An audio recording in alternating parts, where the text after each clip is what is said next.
Hello, Dr. Ray. Welcome back to Ingredients for a Better Life. How you doing?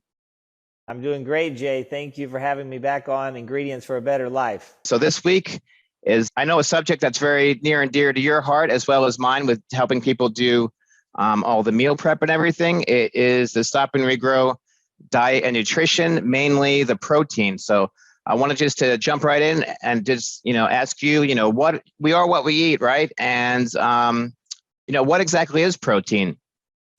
You got it, Jay. We are what we eat, and what we eat turns into the cells that you see in the mirror. It's very difficult to conceptually understand, but there are 92 elements or atoms that make up everything in the universe, right? When those two atoms hold hands, right, chemical bonds, H2O, hydrogen holding hands with oxygen, it becomes a molecule. That molecule becomes the cells that are inside our bodies.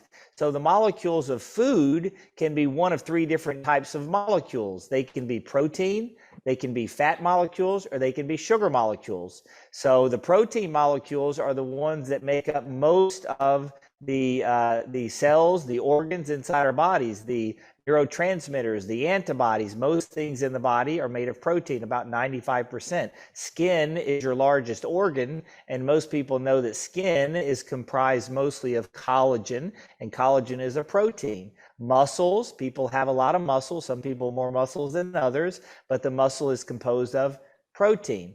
Hair strands that come out of all of the follicles in your body are made of 88% protein. So most things in the body are made of protein. And Jay, what we find when we do the biomarker report card, we find that 50 to 60% of people, especially in the United States of America, have an insufficient supply of protein in their diet.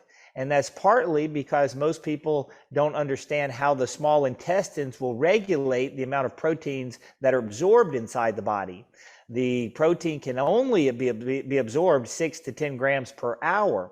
So if you don't start your day with protein and end your day with protein, you're going to miss out of the opportunities to absorb protein.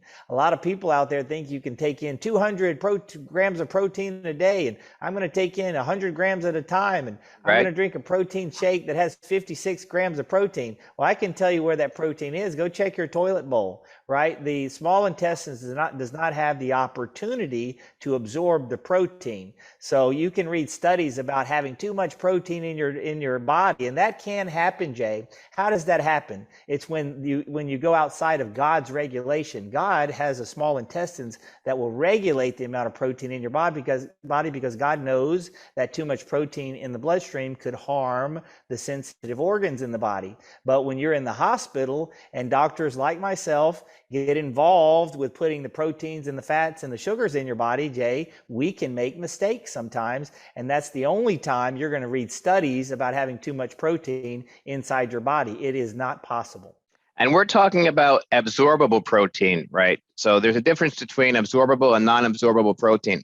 So if you could just touch on that, and also on the whole protein, fat, and sugar, and there is no carbohydrate. If you could just go over that quick. Okay.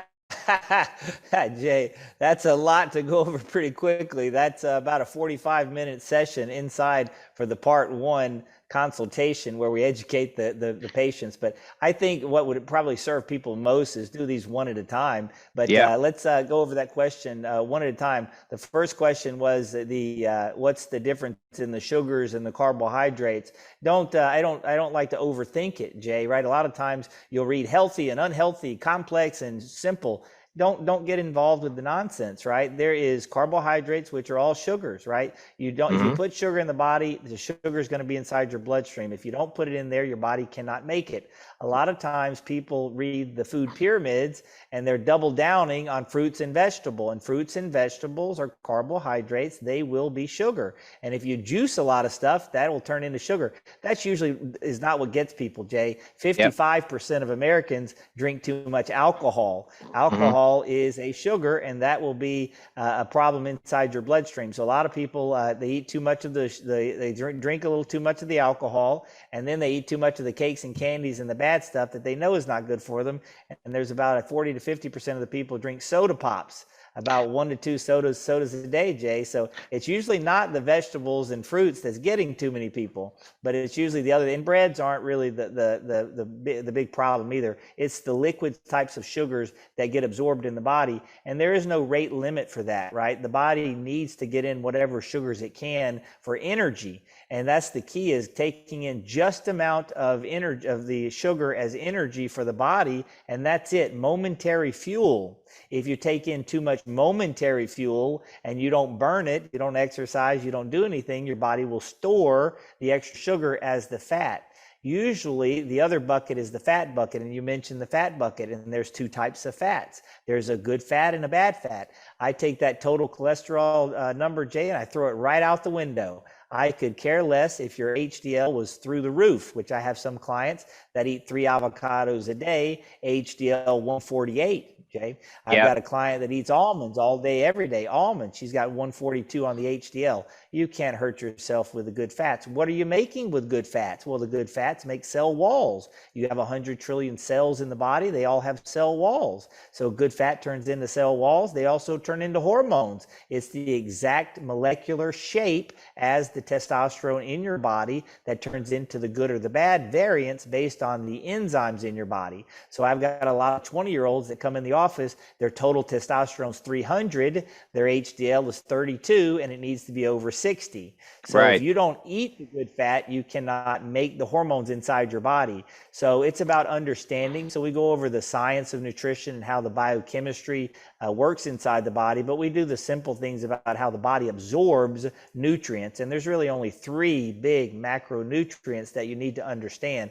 Once you optimize those 3 macronutrients, Jay, then we'll have some talks about the micronutrients. After 20 years, Jay, not one patient's ever come to talk to me about the micronutrients yet. So the HDL fats, the good fats, a lot of people don't, get enough of that in, and as well as keeping, those protein levels high in the bloodstream. So can you touch on how eating protein can improve immunity and fight off an infection? And for a lot of people these days, they think, oh, well, I need to get a vaccine or a high dose vitamin C that'll fight off, disease or anything like that, or infection. But really, it's the protein levels to keep up. Can you just touch on that a little bit? But Jay, it sounds like you've touched on quite a few things that could improve our immune function. And the vaccines at some point in time can benefit people. The vitamin C's at high levels can definitely benefit people for immune responses. And the protein, how do you make antibodies, Jay? Antibodies are made from proteins. Yep. So you need to bring in enough proteins in the body, in the bloodstream, to be able to make stuff when your body needs it, right? And a lot of times when you get sick, what do people mostly do, Jay? They stop eating as much, right? And they started eating or drinking more of the sugary stuff. So they're double downing on the wrong stuff and not eating enough of the good stuff. So if you were to have almonds nearby and some avocados when you're sick, you'd probably turn out okay. Yeah, those HDL fats. I have a good acronym for you: HDL fats, or I say hair does love fats. HDL fats. So HDL, hair does love. All right. So are there any foods that we can eat that actually cause disease? So maybe sugar, right? Too much sugar actually will cause disease, right? Yeah, bingo, Jay. You're right there. And if people knew how dangerous sugar was, sugar is actually a drug, right? And it's been used as a drug for years.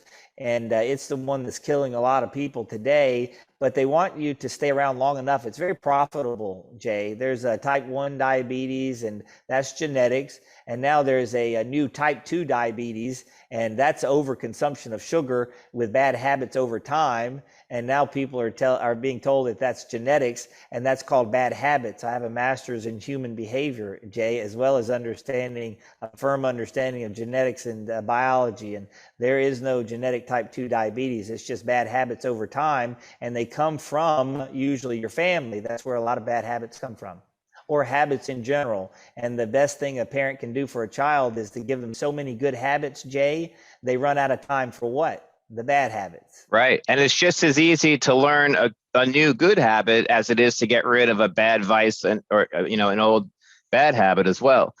And way to Bingo, do Jay. that. But the adults, yeah, the adults need to be have those good habits, right? Otherwise, they're hypocrites. They want their kids to do something that Yep. they're not willing to do themselves, and that's the problem you have mostly in the United States as well as Europe and I think throughout Australia. Well, luckily, I think we have a new generation of people that are free thinking and, that kind of understand that, hey, I need to do something because no one else is going to do this for me. And the best way to do it is to just go ahead, get your labs checked. You can see all those biomarkers, all those levels that you could be improving on to have those optimal ranges. And then identify what's causing not only your hair loss, but everything on a cellular level, immunity, hormones, all that stuff. So, and then, you can't run from the numbers. You can't hide from the blood test. So it's a good thing to go to the website, book a consultation to get an assessment and to check those labs and to move forward. So one last thing is why is protein so important as it pertains to like hair regrowth exactly? Well, Jay, hold on. Last week you teased us that you've been doing something, some part of the diet that you've added to your routine. This is true. And you're doing so great. And here you are looking great. And I'm sure the listeners and the 60 commenters, they want to know what you're doing. Well, so good. I help a lot of people with the meal prep and everything, and they don't understand exactly the 2 to 3 hour, 20 to 30 gram of the right kind of lean absorbable protein. We're not talking about going to McDonald's and grabbing some chicken nuggets. That's not protein. We're talking about clean, HDL fats, avocados, nuts, lean meats, egg whites, things like that. The right kind of protein powders, because we want absorbable protein, not protein that's not absorbed. So a lot of those things you get that are, convenience-based grab and go items, they're not really doing anything for you except flushing money down the toilet. So a lot of people they say, oh, well, what are you, a bodybuilder, or what are you trying to do? Like, I keep a cooler in the car. I try to encourage people, look, if, don't set yourself up for failure, set yourself up for success. And a lot of times people don't understand that you're keeping food packaged, doing meal prep once per week. You're every 2 to 3 hours, you're eating protein. They say, what are you going to the gym? Are you lifting heavy weights? It's like, no, I'm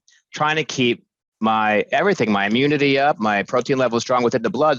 Also, because it affects your blood sugar and crashing there. So there's nothing worse than being food flat. And a lot of people just are in the dark about that 20 to 30 grams every 2 to 3 hours, no more than 3 hours. And that bookend before you wake up, before the coffee, before all that stuff, you just grab something quick, whatever you can get, and then proceed, have something, the coffee, watch the creamer, just enough to get you going, and then out.